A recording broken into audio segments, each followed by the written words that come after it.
ሰላም ቤተሰብ እንደምን ቆያችሁ?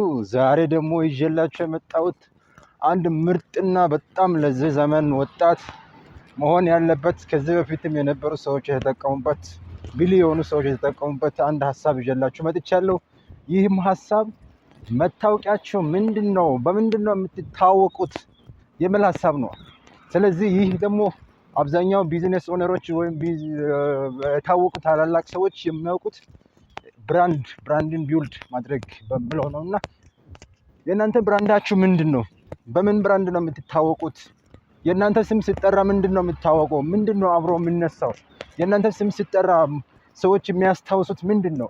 አሁን ለምሳሌ ኢትዮጵያዊ የሆናችሁ ማስተር አብነት ሲጠራ በጎ ስራ በአእምሯችሁ ላይ አለመምጣት በፍጹም አይቻልም። ደግሞ ቅዱስ ጳውሎስ መጽሐፍ ቅዱስ ላይ ያለው ሐዋርያው ቅዱስ ጳውሎስ ሲነሳ ወንጌል አብሮ በአእምሯችሁ ላይ የማይነሳበት ምክንያት የለም። ዶክተር አብይ ሲባል ጠቅላይ ሚኒስትርነቱ የማይመጣበት ምክንያት የለም።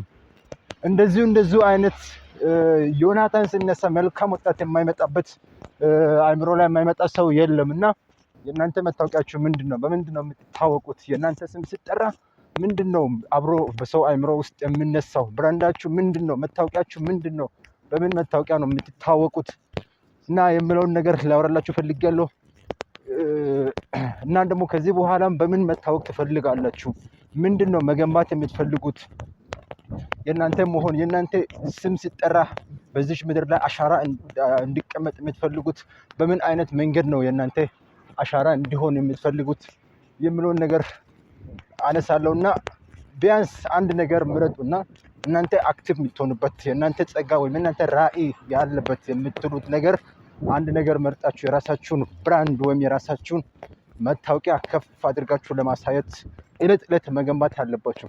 እለት የምታደርጉት ትናንሽ ነገሮች ትልቅ ብራንዳችሁን ትልቅ ማንነታችሁን ይገነባል። እና ለይታችሁ አንድ ነገር ለይታችሁ የራሳችሁን ብራንድ ብትገነቡ እላችኋለሁ። የእናንተ ስም ሲነሳ የእናንተ ስም ሲጠራ አንድ ነገር በሰው አእምሮ ላይ የሚመጣ ነገር መኖር አለበት።